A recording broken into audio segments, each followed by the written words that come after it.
Las aventuras de Sherlock Holmes. El misterio del Valle de Boscombe. Por Arthur Conan Doyle. Una mañana estábamos sentados desayunando, mi esposa y yo, cuando la criada trajo un telegrama. Era de Sherlock Holmes y decía así: ¿tienes un par de días libres? Acaban de recibir un telegrama desde el oeste de Inglaterra en relación con la tragedia de Boscombe Valley. Estaré feliz si vienes conmigo. Aire y paisaje perfectos. Salga de Paddington a las 11:15. ¿Qué dices, querido?, dijo mi esposa, mirándome. ¿Irás? Realmente no sé qué decir.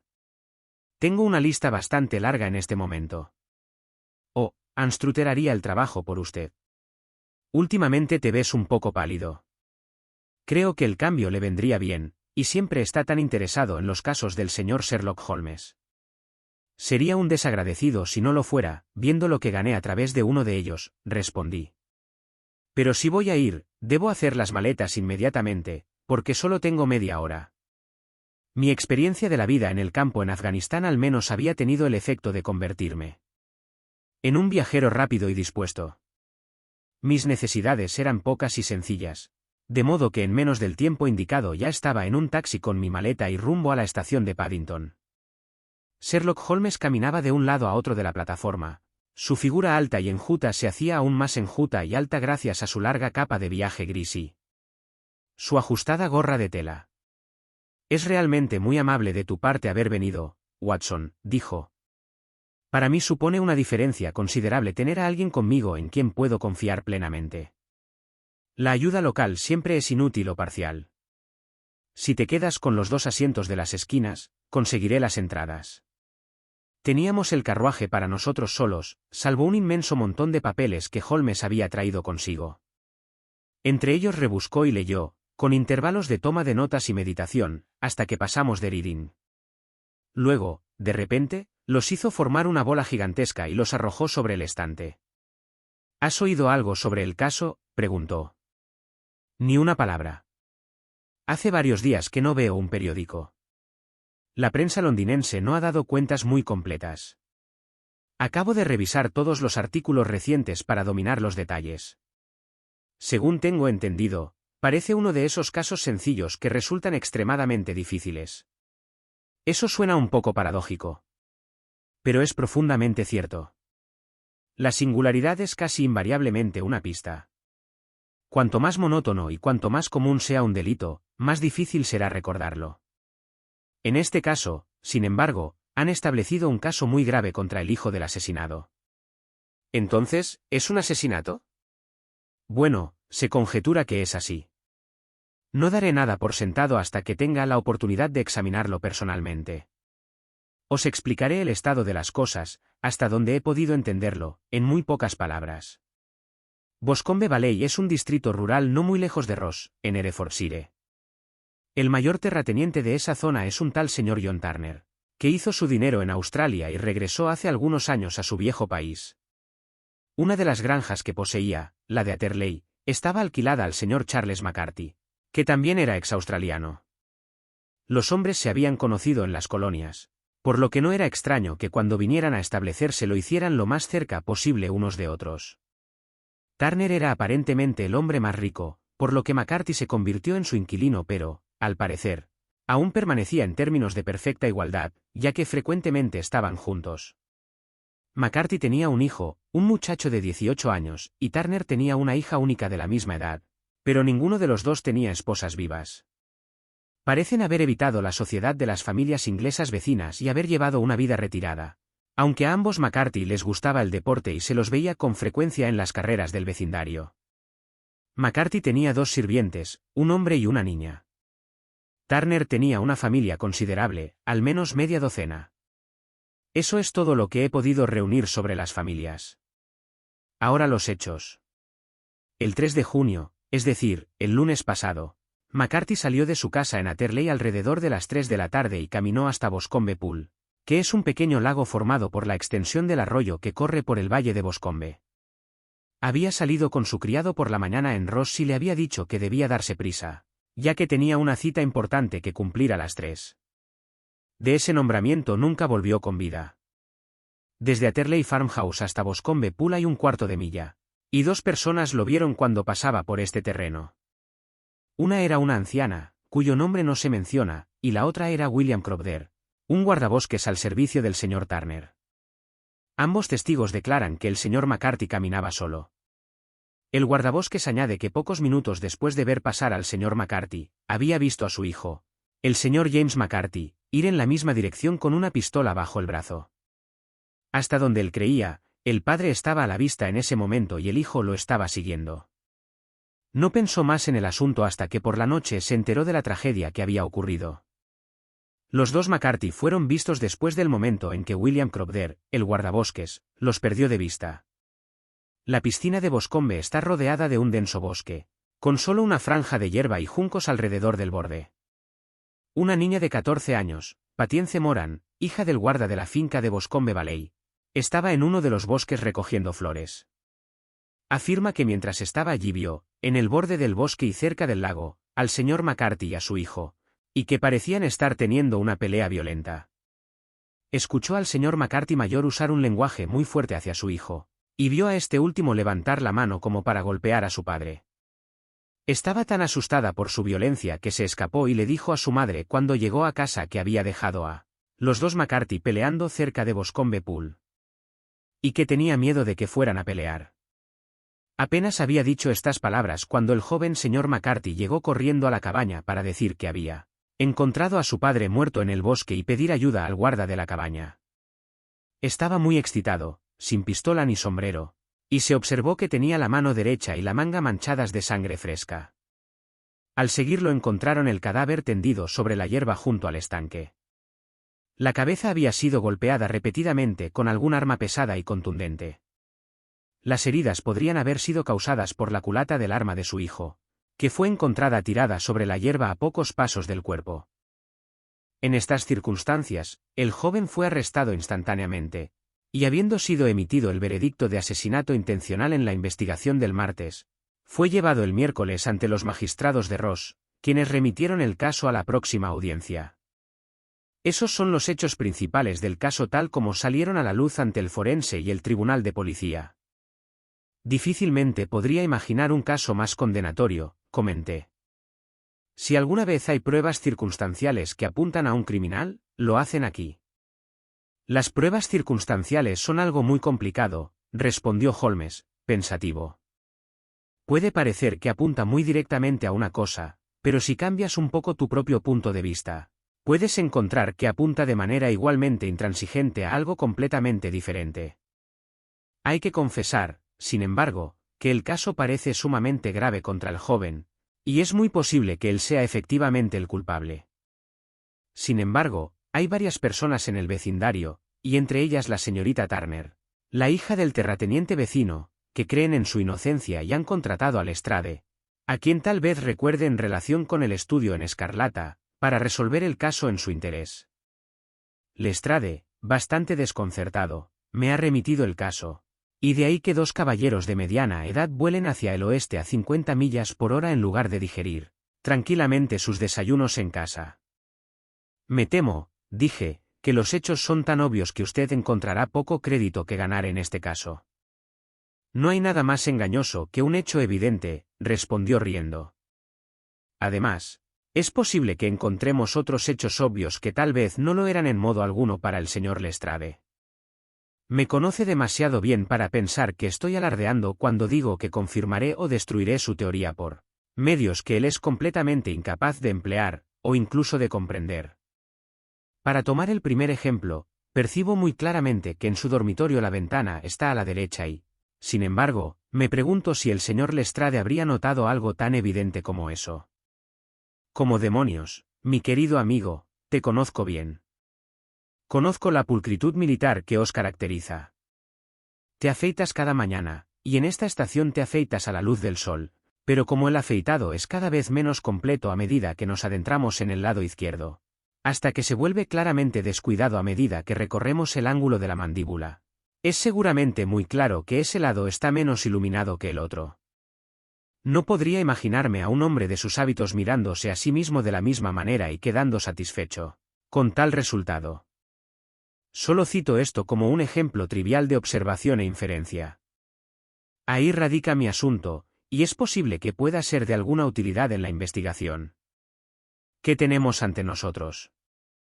Hay uno o dos puntos menores que se pusieron de relieve en la investigación y que vale la pena considerar. ¿Qué son? Parece que su arresto no se produjo inmediatamente, sino después de su regreso a Atterley Farm. Cuando el inspector de policía le informó que era un prisionero, comentó que no le sorprendió oírlo y que no era más que lo que merecía. Esta observación suya tuvo el efecto natural de eliminar cualquier rastro de duda que pudiera haber quedado en la mente del jurado forense. «Fue una confesión», exclamé. «No, porque fue seguido por una protesta de inocencia». Al llegar a la cima de una serie de eventos tan condenatorios, fue al menos un comentario de lo más sospechoso. Al contrario, dijo Holmes, es la grieta más brillante que puedo ver actualmente en las nubes. Por inocente que fuera, no podía ser tan absolutamente imbécil como para no ver que las circunstancias eran muy negras en su contra. Si hubiera parecido sorprendido por su propio arresto, o fingido indignación, lo habría considerado muy sospechoso, porque tal sorpresa o enojo no serían naturales dadas las circunstancias y, sin embargo, podrían parecer la mejor política para un intrigante. Hombre. Su franca aceptación de la situación lo señala como un hombre inocente o como un hombre de considerable autocontrol y firmeza.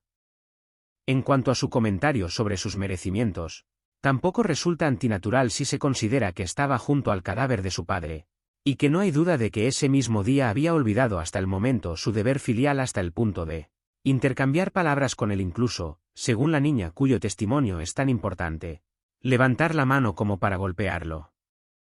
El autorreproche y la contrición que se muestran en su comentario me parecen signos de una mente sana más que de una mente culpable. Negué con la cabeza. Muchos hombres han sido ahorcados basándose en pruebas mucho más insignificantes, comenté. Así es. Y muchos hombres han sido ahorcados injustamente. ¿Cuál es el relato del joven sobre el asunto? Me temo que no es muy alentador para sus partidarios, aunque hay uno o dos puntos que son sugerentes.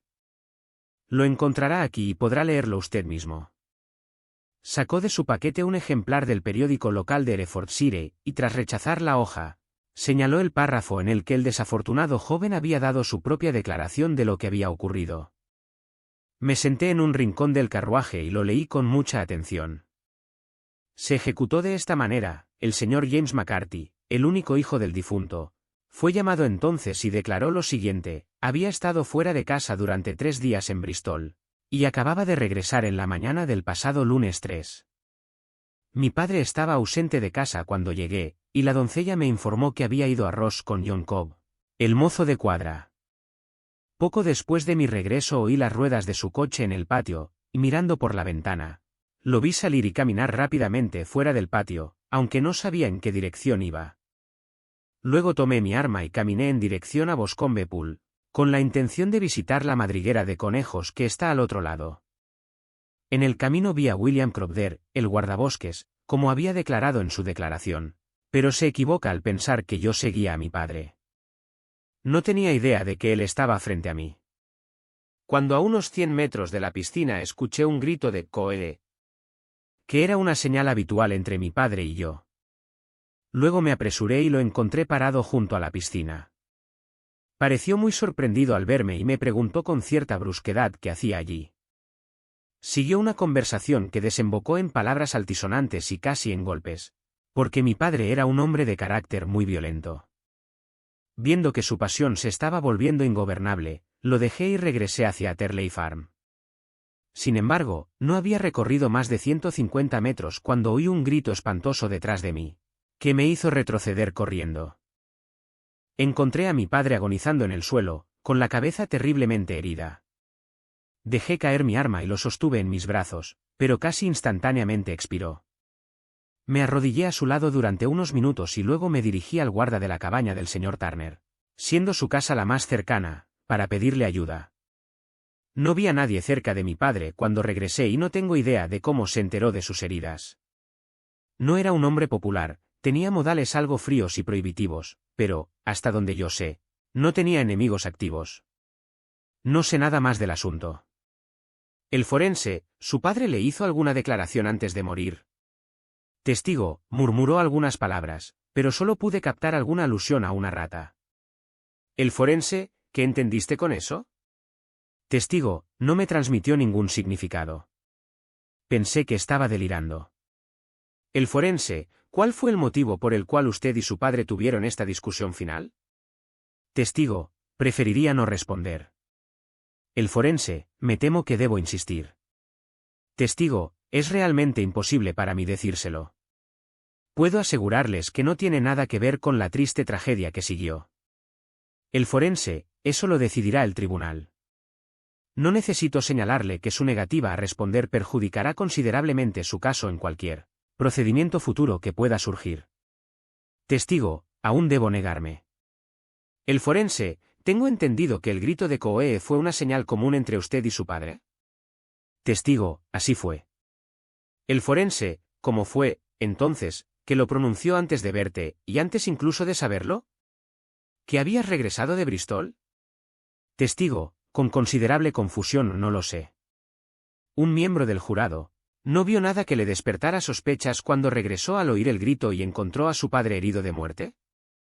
Testigo, nada definitivo. El forense, ¿qué quieres decir?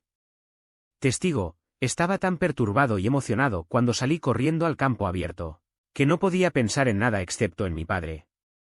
Sin embargo, tengo una vaga impresión de que mientras corría hacia adelante algo yacía en el suelo a mi izquierda. Me pareció algo de color gris, una especie de abrigo o quizás de cuadros. Cuando me levanté de mi padre lo busqué, pero ya no estaba. ¿Quieres decir que desapareció antes de que fueras a buscar ayuda? Sí, ya no estaba. ¿No puedes decir qué fue? No, tuve la sensación de que había algo allí. ¿A qué distancia del cuerpo? 12 metros más o menos. ¿Y a qué distancia del borde del bosque? Sobre lo mismo. Entonces, si lo quitaron, ¿fue mientras estabas a 12 metros de él? Sí, pero de espaldas. Con esto concluyó el interrogatorio del testigo. Veo, dije mientras echaba un vistazo a la columna, que el forense en sus observaciones finales fue bastante severo con el joven McCarthy. Llama la atención, y con razón, sobre la discrepancia sobre que su padre le haya hecho señales antes de verlo, también sobre su negativa a dar detalles de su conversación con su padre, y su singular relato de las últimas palabras de su padre. Todos, como él comenta, están muy en contra del hijo. Holmes rió suavemente para sí y se tumbó en el asiento acolchado. Tanto usted como el forense se han esforzado mucho, dijo, para señalar los puntos más fuertes a favor del joven. ¿No ves que alternativamente le atribuyes el mérito de tener demasiada imaginación y de tener muy poca? Demasiado poco, si no podía inventar un motivo de disputa que le diera la simpatía del jurado, demasiado. Si evolucionó desde su propia conciencia interna cualquier cosa tan extravagante como una referencia moribunda a una rata y el incidente de la desaparición de la tela. No, señor, abordaré este caso desde el punto de vista de que lo que dice este joven es cierto, y veremos a dónde nos lleva esa hipótesis. Y ahora aquí está mi Petrarca de bolsillo, y no diré ni una palabra más sobre este caso hasta que estemos en el escenario de la acción. Almorzamos en Swindon y veo que estaremos allí en 20 minutos. Eran casi las 4 cuando por fin, después de atravesar el hermoso valle de Stroud y el amplio y reluciente Severn, nos encontramos en la bonita y pequeña ciudad rural de Ross. En el andén nos esperaba un hombre delgado, parecido a un hurón, de aspecto furtivo y astuto. A pesar del guardapolvo marrón claro y las calzas de cuero que llevaba por deferencia a su entorno rústico, no tuve dificultad en reconocer al Lestrade, de Scotland Yard. Con él nos dirigimos al Hereford Arms, donde ya nos habían alquilado una habitación. He pedido un carruaje, dijo Lestrade mientras nos sentábamos frente a una taza de té. Conocía tu naturaleza enérgica y que no serías feliz hasta que estuvieras en la escena del crimen. Fue muy amable y elogioso de su parte, respondió Holmes. Es enteramente una cuestión de presión barométrica. Lestrade pareció sorprendido. No lo entiendo del todo, dijo.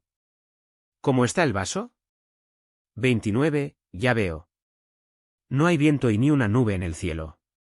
Tengo aquí una caja llena de cigarrillos que necesito fumar, y el sofá es muy superior a la abominación habitual de un hotel rural. No creo que sea probable que utilice el carruaje esta noche. Lestrade rió con indulgencia. Sin duda, usted ya ha sacado sus conclusiones de los periódicos, dijo. El caso es tan claro como una pica, y cuanto más uno profundiza en él, más claro se vuelve. Pero, por supuesto, no se puede rechazar a una dama, y además a una mujer tan positiva. Ella ha oído hablar de usted y conocería su opinión. Aunque le dije repetidamente que no había nada que usted pudiera hacer que yo no hubiera hecho ya. Bendita sea mi alma. Aquí está su carruaje en la puerta. Apenas había hablado cuando entró corriendo en la habitación una de las jóvenes más encantadoras que he visto en mi vida. Sus ojos violetas brillaban, sus labios entreabiertos, un rubor rosado en sus mejillas. Todo pensamiento sobre su reserva natural se perdía en su abrumadora emoción y preocupación. «Oh, señor Sherlock Holmes», exclamó, mirándonos a uno y otro, y finalmente, con una rápida intuición femenina, aferrándose a mi compañera, «me alegro mucho de que hayas venido. He conducido hasta aquí para decírtelo. Sé que James no lo hizo. Lo sé y quiero que tú también comiences tu trabajo sabiéndolo. Nunca dudes sobre ese punto. Nos conocemos desde pequeños, y conozco sus defectos como nadie, pero es demasiado tierno para herir a una mosca. Tal acusación es absurda para cualquiera que realmente lo conozca. Espero que podamos absolverlo, señorita Turner, dijo Sherlock Holmes. Puedes confiar en que haré todo lo que pueda. Pero has leído la evidencia, has llegado a alguna conclusión, ¿no ves algún resquicio, algún defecto? ¿No crees tú misma que es inocente? Creo que es muy probable. Allí ahora, gritó, echando la cabeza hacia atrás y mirando desafiante al Lestrade. ¿Oyes? Me da esperanzas. Lestrade se encogió de hombros. Me temo que mi colega se ha apresurado un poco a la hora de sacar sus conclusiones, afirmó. Pero tiene razón o... Sé que tiene razón. James nunca lo hizo. Y sobre su pelea con su padre, estoy seguro de que la razón por la que no quiso hablar del tema con el forense fue porque yo estaba preocupada por ello. ¿En qué manera?, preguntó Holmes. No es momento para mí de ocultar nada. James y su padre tuvieron muchos desacuerdos acerca de mí. El señor McCarthy estaba muy ansioso de que se casara conmigo. James y yo siempre nos hemos amado como hermano y hermana, pero, por supuesto, es joven y ha visto muy poco de la vida todavía, y, bueno, naturalmente no deseaba hacer nada parecido todavía. Entonces hubo peleas, y esta, estoy seguro, fue una de ellas. ¿Y tu padre?, preguntó Holmes. ¿Estaba él a favor de tal unión? No, él también era reacio a eso. Nadie excepto el señor McCarthy estaba a favor de ello.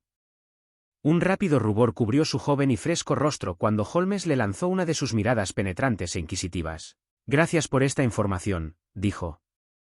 ¿Puedo ver a tu padre si llamo mañana? Me temo que el médico no lo permitirá. ¿El médico? Sí, ¿no lo has oído? El pobre padre nunca ha sido fuerte desde hace años, pero esto lo ha destrozado por completo. Se ha metido en cama y el doctor Willows dice que está hecho un desastre y que su sistema nervioso está destrozado. El señor McCarthy era el único hombre vivo que había conocido a papá en los viejos tiempos en Victoria. Ja. ¿En Victoria? Eso es importante. Sí, en las minas. Así es, en las minas de oro, donde, según tengo entendido, el señor Turner hizo su dinero. Sí, por supuesto. Gracias, señorita Turner. Me has sido de gran ayuda material. Mañana me dirás si tienes alguna noticia. Sin duda irás a la prisión a ver a James. Oh, si lo hace, señor Holmes, dígale que sé que es inocente. Lo haré, señorita Turner. Debo irme a casa ahora, porque papá está muy enfermo y me extraña, así que sí lo dejo. Adiós y que Dios os ayude en vuestra empresa. Salió de la habitación tan impulsivamente como había entrado y oímos las ruedas de su carruaje resonar calle abajo. Me avergüenzo de ti, Holmes, dijo Lestrade con dignidad después de unos minutos de silencio. ¿Por qué deberías generar esperanzas que seguramente decepcionarás? No soy demasiado tierno de corazón, pero lo llamo cruel. Creo que veo la manera de exculpar a James McCarthy, dijo Holmes. ¿Tiene orden de verlo en prisión? Sí, pero solo para ti y para mí. Entonces reconsideraré mi resolución de salir. ¿Aún tenemos tiempo de tomar un tren a Hereford y verlo esta noche? Amplio. Entonces hagámoslo. Watson, me temo que le resultará muy lento, pero solo estaré fuera un par de horas. Caminé con ellos hasta la estación y luego vagué por las calles de la pequeña ciudad, regresando finalmente al hotel, donde me tumbé en el sofá y traté de interesarme por una novela de fondo amarillo. Sin embargo, la insignificante trama de la historia era tan débil en comparación con el profundo misterio que estábamos atravesando, y mi atención se desvió tan continuamente de la acción al hecho, que al final lo arrojé al otro lado de la habitación y se lo di. Me dediqué por completo a considerar los acontecimientos del día. Suponiendo que la historia de este infeliz joven fuera absolutamente cierta, entonces qué cosa infernal, qué calamidad absolutamente imprevista y extraordinaria podría haber ocurrido entre el momento en que se separó de su padre y el momento en que, atraído por sus gritos, se precipitó hacia el claro. ¿Fue algo terrible y mortal que podría ser? ¿No podría la naturaleza de las lesiones revelar algo a mis instintos médicos? Toqué el timbre y llamé al periódico semanal del condado, que contenía un relato literal de la investigación. En la declaración del cirujano se afirmó que el tercio posterior del hueso parietal izquierdo y la mitad izquierda del hueso occipital habían sido destrozados por un fuerte golpe con un arma contundente. Marqué el lugar sobre mi propia cabeza. Es evidente que tal golpe debió haber sido asestado por detrás. Esto en cierta medida favoreció al acusado, ya que cuando lo vieron peleando se encontró cara a cara con su padre. Aún así, no sirvió de mucho, porque el hombre mayor podría haberle dado la espalda antes de que cayera el golpe. Aún así, podría valer la pena llamar la atención de Holmes sobre ello. Luego estaba la peculiar referencia moribunda a una rata, ¿qué podría significar eso? No puede ser un delirio. Un hombre que muere a causa de un golpe repentino no suele delirar. No, era más probable que fuera un intento de explicar cómo encontró su destino. ¿Pero qué podría indicar? Me devané los sesos para encontrar alguna posible explicación. Y luego el incidente de la tela gris vista por el joven McCarthy. Si eso fuera cierto, al asesino se le habría caído alguna parte de su vestido, presumiblemente su abrigo, en su huida, y habría tenido el atrevimiento de regresar y llevárselo en el instante en que el hijo estaba arrodillado de espaldas a 1 centímetro de distancia. A 1 docena de pasos de distancia, que tejido de misterios e improbabilidades era todo aquel asunto. No me extrañaba la opinión del Lestrade, y sin embargo, tenía mucha fe en la intuición de Sherlock Holmes y no podía perder la esperanza mientras cada nuevo hecho pareciera fortalecer su convicción sobre la inocencia del joven McCarthy. Ya era tarde cuando Sherlock Holmes regresó. Regresó solo, porque Lestrade se hospedaba en un alojamiento en la ciudad. El vaso todavía se mantiene muy alto, comentó mientras se sentaba. Es importante que no llueva antes de que podamos avanzar sobre el terreno. Por otra parte, un hombre debe dar lo mejor de sí y estar más dispuesto a realizar un trabajo tan bonito como ese, y yo no deseaba hacerlo estando cansado de un largo viaje. He visto al joven McCarthy. ¿Y qué aprendiste de él? Nada. ¿No podría arrojar ninguna luz? Ninguno en absoluto. En un momento me incliné a pensar que él sabía quién lo había hecho y lo estaba examinando, pero ahora estoy convencido de que está tan desconcertado como todos los demás. No es un joven muy ingenioso, aunque es atractivo a la vista y, en mi opinión, sano de corazón. No puedo admirar su gusto, comenté, si es cierto que era reacio a casarse con una joven tan encantadora como esta señorita Turner. Ah, de ahí surge una historia bastante dolorosa. Este tipo está perdidamente enamorado de ella, pero hace unos 2 años, cuando él era solo un muchacho, y antes de conocerla realmente, porque ella había estado 5 años en un internado, ¿qué hace el idiota? ¿Pero caer en las garras de una camarera en Bristol y casarse con ella en una oficina de registro? Nadie sabe una palabra del asunto, pero puedes imaginar lo enloquecedor que debe ser para el que le recriminen por no hacer algo por lo que daría sus propios ojos, pero que sabe que es absolutamente imposible. Fue un frenesí de este tipo lo que le hizo levantar las manos en el aire cuando su padre, en su última entrevista, le incitaba a proponerle matrimonio a la señorita Turner. Por otra parte, no tenía medios para mantenerse a sí mismo, y su padre, que era, según todos, un hombre muy duro, lo habría abandonado por completo si hubiera sabido la verdad. Había pasado los últimos 3 días en Bristol con su esposa, camarera, y su padre no sabía dónde estaba. Marque ese punto. Es de importancia. Sin embargo, del mal ha salido el bien, pues la camarera, al descubrir por los periódicos que se encuentra en graves problemas y que es probable que lo ahorquen, lo ha abandonado por completo y le ha escrito para decirle que ya tiene un marido en las Bermudas. Astillero, para que realmente no exista ningún vínculo entre ellos. Creo que esa noticia ha consolado al joven McCarthy por todo lo que ha sufrido. Pero si es inocente, ¿quién lo ha hecho? ¿OMS? Llamaría su atención muy particularmente sobre dos puntos. Una es que el hombre asesinado tenía una cita con alguien en la piscina, y que ese alguien no podía haber sido su hijo, porque su hijo estaba ausente y no sabía cuándo regresaría. La segunda es que se escuchó al hombre asesinado gritar "Coe", antes de saber que su hijo había regresado. Esos son los puntos cruciales de los que depende el caso. Y ahora hablemos de George Meredith, sí por favor, y dejaremos todos los asuntos menores para mañana. No llovió, como Holmes había predicho, y la mañana amaneció brillante y sin nubes. A las 9 en punto, Lestrade nos llamó en el carruaje y partimos hacia Atterley Farm y Boscombe Pool. Hay noticias serias esta mañana, observó Lestrade. Se dice que el señor Turner, del salón, está tan enfermo que se desespera por su vida. Un hombre mayor, supongo, dijo Holmes. Unos 60, pero su constitución ha sido destrozada por su vida en el extranjero, y su salud ha empeorado durante algún tiempo. Este negocio le ha afectado muy negativamente. Era un viejo amigo de M. C. Curtis y debo añadir, un gran benefactor para él, porque he sabido que le dio a Atterley Farm sin pagar alquiler. En efecto. Eso es interesante, dijo Holmes.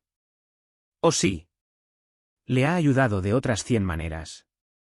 Todo el mundo aquí habla de su amabilidad hacia él. En realidad, ¿no les parece un poco singular que este McCarthy, que parece haber tenido poco propio y haber tenido tantas obligaciones con Turner, todavía hable de casar a su hijo con la hija de Turner, quien es, presumiblemente, heredará a la propiedad? Y eso de una manera tan arrogante, como si se tratara simplemente de una propuesta y todo lo demás seguiría? Es tanto más extraño cuanto que sabemos que el propio Turner se oponía a la idea. La hija nos lo dijo. ¿No deduces algo de eso? Hemos llegado a las deducciones e inferencias, dijo Lestrade, guiñándome un ojo. Me resulta bastante difícil abordar los hechos, Holmes, sin volar tras teorías y fantasías. Tienes razón, dijo Holmes recatadamente, le resulta muy difícil abordar los hechos. De todos modos, he comprendido un hecho que parece que le resulta difícil comprender, respondió Lestrade con cierta calidez. Y eso es, que McCarthy padre encontró la muerte a manos de McCarthy hijo y que todas las teorías en sentido contrario son pura tontería. Bueno, la luz de la luna es algo más brillante que la niebla, dijo Holmes, riendo. Pero estoy muy equivocado si esto no es Atterley Farm a la izquierda. Si eso es. Era un edificio amplio y de aspecto confortable, de 2 plantas, con tejado de pizarra y grandes manchas amarillas de líquenes en las paredes grises. Las persianas cerradas y las chimeneas sin humo, sin embargo, le daban un aspecto afligido, como si todavía pesara sobre él el peso de aquel horror. Llamamos a la puerta, cuando la doncella, a petición de Holmes, nos mostró las botas que el maestro llevaba en el momento de su muerte, y también un par de hijos, aunque no el par que había tenido entonces. Después de medirlos con mucho cuidado desde 7 u 8 puntos diferentes, Holmes pidió que lo condujeran al patio, desde donde todos seguimos el camino sinuoso que conducía a Boscombe Pool. Sherlock Holmes se transformó cuando sintió un olor como este. Hombres que solo habían conocido al tranquilo pensador y lógico de Baker Street no habrían podido reconocerlo. Su rostro se sonrojó y se oscureció. Sus cejas estaban dibujadas en 2 duras líneas negras, mientras que sus ojos brillaban debajo de ellas con un brillo acerado. Tenía el rostro inclinado hacia abajo, los hombros arqueados, los labios comprimidos y las venas sobresalían como cuerdas de látigo en su largo y nervudo cuello. Sus fosas nasales parecían dilatarse con una lujuria puramente animal por la caza, y su mente estaba tan absolutamente concentrada en el asunto que tenía ante él que cualquier pregunta o comentario caía inadvertido en sus oídos o, a lo sumo, solo provocaba un gruñido rápido e impaciente. En respuesta, rápida y silenciosamente avanzó por el sendero que discurría a través de los prados y, a través del bosque, hasta Boscombe Pool. Era un terreno húmedo y pantanoso, como lo es todo ese distrito, y había huellas de muchos pasos, tanto en el sendero como entre la corta hierba que lo delimitaba a ambos lados. A veces Holmes se apresuraba, a veces se detenía en seco, y en una ocasión dio un pequeño rodeo hacia el prado. Lestrade y yo caminábamos detrás de él, el detective indiferente y despectivo, mientras yo observaba a mi amigo con el interés que nacía de la convicción de que cada una de sus acciones estaba dirigida hacia un fin definido. La piscina de Boscombe, que es una pequeña extensión de agua rodeada de juncos de unos 50 metros de diámetro, está situada en el límite entre Atterley Farm y el parque privado del rico señor Turner. Por encima de los bosques que lo bordeaban en el lado más alejado, podíamos ver los pináculos rojos y salientes que señalaban el sitio de las viviendas de los ricos terratenientes. En el lado Atterley del estanque, el bosque se hacía muy espeso y había una estrecha franja de hierba empapada de 20 pasos de ancho entre él borde de los árboles y los juncos que bordeaban el lago. Lestrade nos mostró el lugar exacto en el que se había encontrado el cuerpo y, de hecho, el suelo estaba tan húmedo que pude ver claramente las huellas que había dejado la caída del hombre herido. Para Holmes, como pude ver por su rostro ansioso y sus ojos penetrantes, había muchas otras cosas que leer sobre la hierba pisoteada.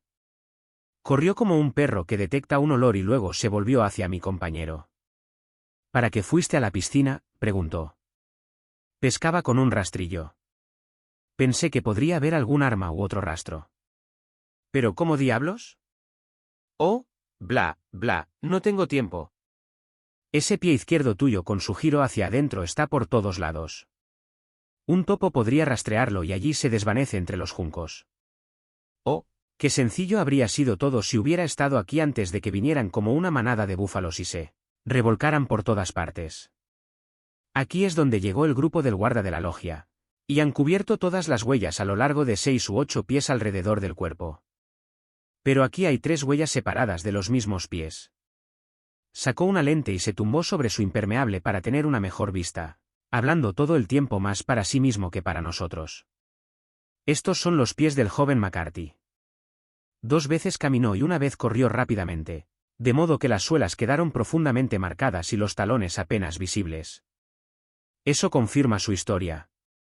Corrió cuando vio a su padre en el suelo. Luego, aquí están los pies del padre mientras caminaba de arriba a abajo. ¿Qué es esto entonces? Es la culata del arma mientras el hijo permanecía escuchando.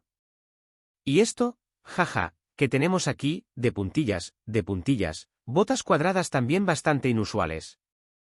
Vienen, van, vuelven, claro que era por la capa.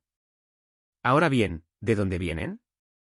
Corrió arriba y abajo, a veces perdiéndose y otras encontrando el camino hasta que llegamos al borde del bosque y bajo la sombra de una gran haya, el árbol más grande del vecindario. Holmes se dirigió hacia el otro lado de este y se tumbó una vez más boca abajo con un pequeño grito de satisfacción. Durante mucho tiempo permaneció allí, removiendo las hojas y las ramas secas, recogiendo lo que me pareció polvo en un sobre y examinando con su lente no solo el suelo sino incluso la corteza del árbol hasta donde podía alcanzar. Entre el musgo había una piedra dentada, que también examinó y retuvo cuidadosamente. Luego siguió un sendero a través del bosque hasta llegar a la carretera principal, donde se perdió todo rastro. Ha sido un caso de considerable interés, comentó, volviendo a su naturalidad. Me imagino que esta casa gris de la derecha debe ser el albergue. Creo que entraré y hablaré con Moran y tal vez escribiré una pequeña nota. Una vez hecho esto, podremos regresar a nuestro almuerzo. Puedes caminar hasta el taxi y estaré contigo en un momento. Pasaron unos 10 minutos antes de que volviéramos a nuestro taxi y volviéramos a Ross, con Holmes todavía llevando consigo la piedra que había recogido en el bosque. Esto puede interesarte, Lestrade, comentó, tendiéndolo. El asesinato terminó con eso. No veo marcas. No hay ninguno. ¿Cómo lo sabes entonces? La hierba crecía debajo. Solo había permanecido allí unos pocos días. No había señales del lugar de donde lo habían sacado. Se corresponde con las lesiones. No hay señales de ninguna otra arma. ¿Y el asesino? Es un hombre alto, zurdo, cojea de la pierna derecha, usa botas de caza de suela gruesa y una capa gris. Fuma puros indios, usa una boquilla y lleva un cortaplumas sin filo en el bolsillo. Hay varias otras indicaciones, Pero pueden ser suficientes para ayudarnos en nuestra búsqueda. Lestrade se rió. Me temo que sigo siendo escéptico, afirmó. Todas las teorías están muy bien, pero tenemos que lidiar con un jurado británico testarudo. Nous verrons, respondió Holmes con calma. Tú trabajas con tu propio método y yo trabajaré con el mío. Esta tarde estaré ocupado y probablemente regresaré a Londres en el tren de la tarde. ¿Y dejar tu caso sin terminar? No, terminado. ¿Pero el misterio? Está solucionado. ¿Quién fue entonces el criminal? El caballero que describo. ¿Pero quién es él? Seguramente no sería difícil averiguarlo. Este no es un barrio tan poblado. Lestrade se encogió de hombros. Soy un hombre práctico, dijo, y realmente no puedo emprender el andar por el país buscando a un caballero zurdo con una pierna de juego. Debería convertirme en el hazmerreír de Scotland Yard. Está bien, dijo Holmes en voz baja. Te he dado la oportunidad. Aquí están vuestros alojamientos. Adiós. Te dejaré un mensaje antes de irme. Después de dejar a Lestrade en sus habitaciones, nos dirigimos a nuestro hotel, donde encontramos el almuerzo en la mesa. Holmes permaneció en silencio y sumido en sus pensamientos con una expresión de dolor en su rostro, como quien se encuentra en una situación desconcertante. Mire, Watson, dijo cuando se quitó la tela, simplemente siéntese en esta silla y déjeme predicarle un poco. No sé muy bien qué hacer y valoraría tus consejos. Enciende un cigarro y déjame explicarte. Por favor, hazlo. Bueno, ahora que consideramos este caso, hay dos puntos en la narrativa del joven McCarthy que nos llamaron la atención a ambos al instante, aunque a mí me impresionaron a favor de él y a usted en contra de él. Uno era el hecho de que su padre debería, según su relato, llorar coe antes de verlo. La otra fue su singular referencia moribunda a una rata. Murmuró varias palabras, comprende, pero eso fue todo lo que llamó la atención del hijo. Ahora bien, desde este doble punto debe comenzar nuestra investigación. Y la comenzaremos suponiendo que lo que dice el muchacho es absolutamente cierto. ¿Qué pasa con este coe, entonces? Bueno, obviamente no podría haber sido para el hijo. El hijo, hasta donde él sabía, estaba en Bristol. Fue mera casualidad que estuviera al alcance del oído, el coe. Estaba destinado a atraer la atención de quienquiera que fuera con quien tenía la cita. Pero coe es un grito claramente australiano y que se usa entre australianos. Existe una fuerte presunción de que la persona que McCarthy esperaba encontrarle en Boscombe Pool era alguien que había estado en Australia. ¿Qué pasa entonces con la rata? Sherlock Holmes sacó un papel doblado de su bolsillo y lo aplanó sobre la mesa. Este es un mapa de la colonia de Victoria, dijo. Anoche envié un telegrama a Bristol para pedirlo. Puso su mano sobre parte del mapa. ¿Qué lees? Arad, leí. ¿Y ahora? Levantó la mano. Ballarat. Así es. Esa fue la palabra que pronunció el hombre, y de la que su hijo solo captó las dos últimas sílabas. Estaba intentando pronunciar el nombre de su asesino. Fulano de tal, de Ballarat. Es maravilloso, exclamé. Es obvio. Y ahora, verá, había reducido considerablemente el campo. La posesión de una prenda gris era un tercer punto que, suponiendo que la declaración del hijo fuera correcta, era una certeza. Hemos pasado ahora de la mera vaguedad a la concepción definitiva de un australiano de Ballarat con una capa gris. Ciertamente. Y uno que estuviera en casa en el distrito, porque a la piscina solo se puede llegar desde la granja o por la finca, donde los extraños difícilmente podrían deambular. Así es. Luego viene nuestra expedición de hoy. Mediante un examen del terreno obtuve los detalles insignificantes que le di a ese imbécil Lestrade, en cuanto a la personalidad del criminal. ¿Pero cómo los conseguiste? Conoces mi método. Se basa en la observación de nimiedades. Sé que su altura se puede juzgar aproximadamente por la longitud de su zancada. También sus botas podrían identificarse por sus huellas. Sí, eran unas botas peculiares. ¿Pero su cojera? La impresión de su pie derecho siempre fue menos clara que la del izquierdo. Le puso menos peso. ¿Por qué? Como cojeaba, estaba cojo. Pero su zurda. A usted también le sorprendió la naturaleza de la lesión registrada por el cirujano en la investigación. El golpe fue dado inmediatamente por detrás, pero fue en el lado izquierdo. Ahora bien, ¿cómo puede ser eso si no fuera por un zurdo? Él había estado detrás de ese árbol durante la entrevista entre padre e hijo. Incluso había fumado allí. Encontré la ceniza de un cigarro, que mi especial conocimiento de las cenizas de tabaco me permite pronunciar como cigarro indio. Como usted sabe, he dedicado cierta atención a esto y he escrito una pequeña monografía sobre las cenizas de 140 variedades diferentes de tabaco para pipa, puros y cigarrillos. Habiendo encontrado las cenizas, miré a mi alrededor y descubrió el muñón entre el musgo donde lo había arrojado. Era un cigarro indio, de esos que se enrollan en Rotterdam. ¿Y la cigarrera? Pude ver que el final no había estado en su boca. Por eso utilizó un soporte. La punta estaba cortada, no mordida, pero el corte no estaba limpio. Así que deduje que se trataba de un cortaplumas sin filo. Holmes, le dije, has tendido una red alrededor de este hombre de la que no puede escapar, y has salvado una vida humana inocente tan verdaderamente como si hubieras cortado la cuerda que lo ataba. Veo la dirección en la que apunta todo esto. El culpable es, señor John Turner, gritó el camarero del hotel, abriendo la puerta de nuestra sala de estar y dando paso a un visitante. El hombre que entró era una figura extraña e impresionante. Su paso lento y cojo y sus hombros encorvados daban la apariencia de decrepitud, sin embargo, sus rasgos duros, de líneas profundas y ásperos, y sus enormes extremidades demostraban que poseía una fuerza corporal y de carácter inusuales. Su barba enmarañada, su cabello canoso y sus cejas caídas y sobresalientes se combinaban para dar un aire de dignidad y poder a su apariencia, pero su rostro era de un blanco ceniciento, mientras que sus labios y las comisuras de sus fosas nasales estaban teñidas de un tono azul. De un vistazo me quedó claro que estaba sufriendo alguna enfermedad crónica y mortal. Por favor, siéntese en el sofá, dijo Holmes suavemente. ¿Tenías mi nota? Sí, el guardián del albergue lo mencionó. Dijiste que deseabas verme aquí para evitar el escándalo. Pensé que la gente hablaría si iba al salón. ¿Y por qué deseabas verme? Miró a mi compañero con desesperación en sus ojos cansados, como si su pregunta ya tuviera respuesta. Sí, dijo Holmes, respondiendo a la mirada más que a las palabras. Están. Lo sé todo sobre McCarthy. El anciano hundió el rostro entre las manos. Dios ayúdame, gritó. Pero no habría dejado que el joven sufriera daño.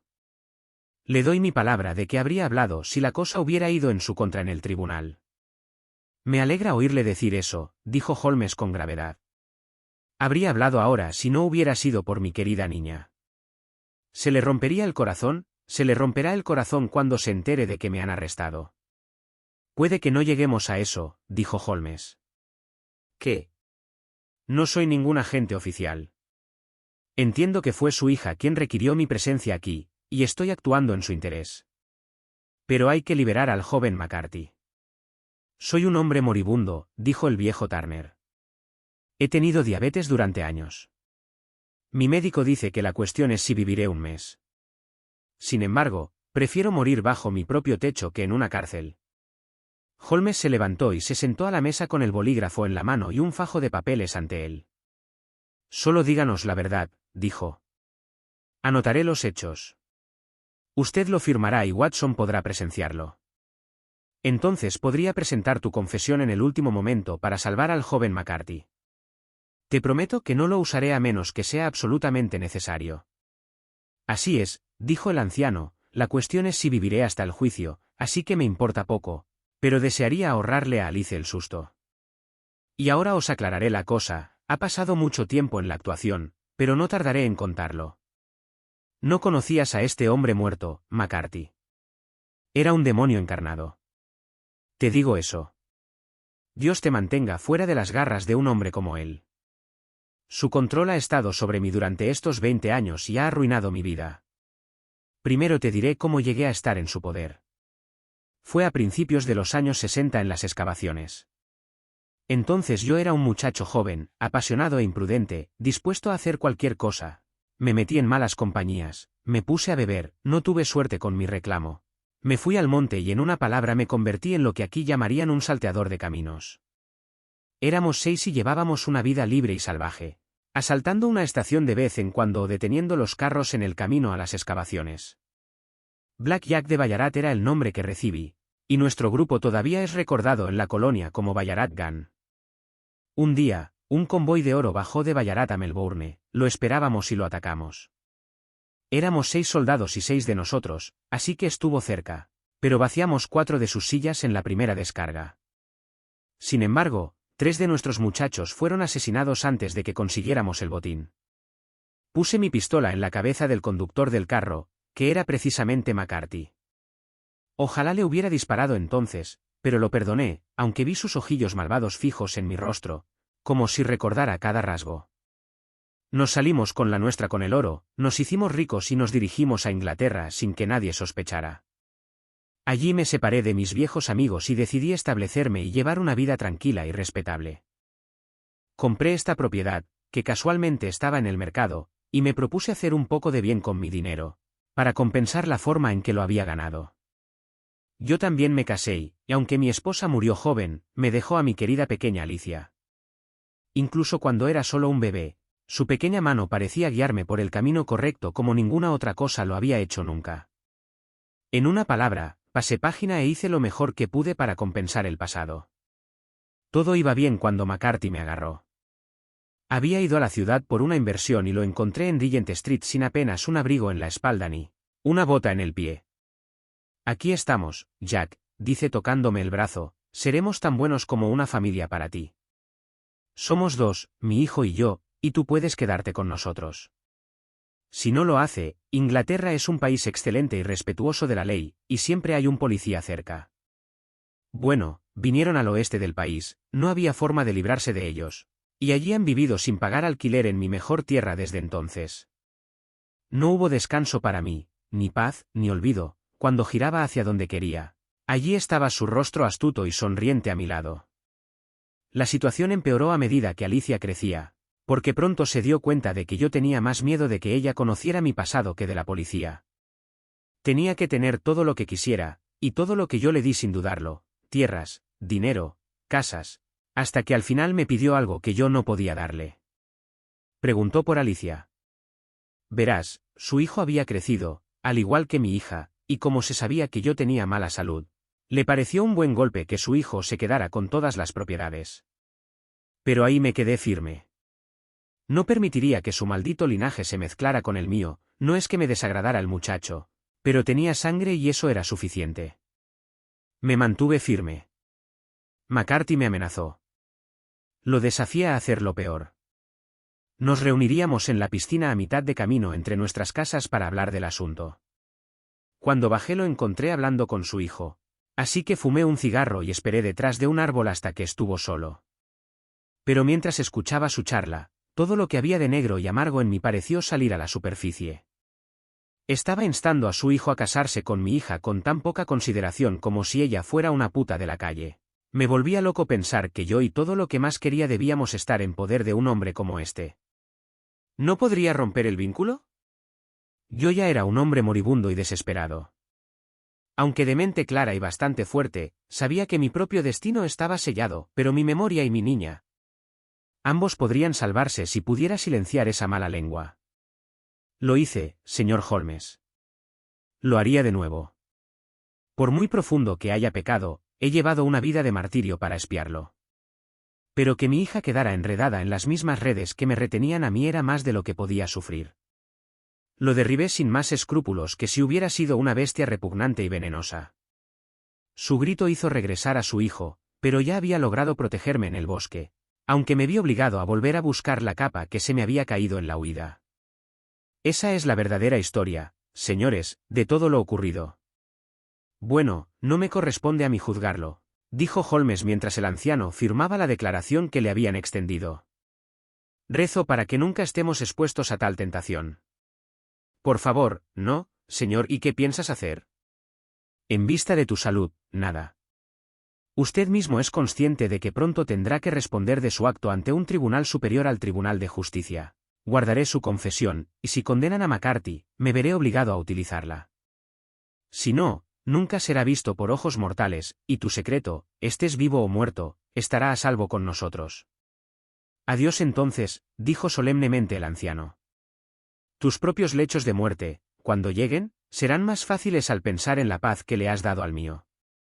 Tambaleándose y temblando en todo su cuerpo gigante, salió lentamente de la habitación. Dios ayúdanos, dijo Holmes después de un largo silencio. ¿Por qué el destino juega tales trucos con los pobres e indefensos gusanos? Nunca oigo hablar de un caso como este sin pensar en las palabras de Baxter y decir, ahí, si no fuera por la gracia de Dios, va Sherlock Holmes. James McCarthy fue absuelto en los tribunales sobre la base de una serie de objeciones que Holmes había planteado y presentado al abogado defensor.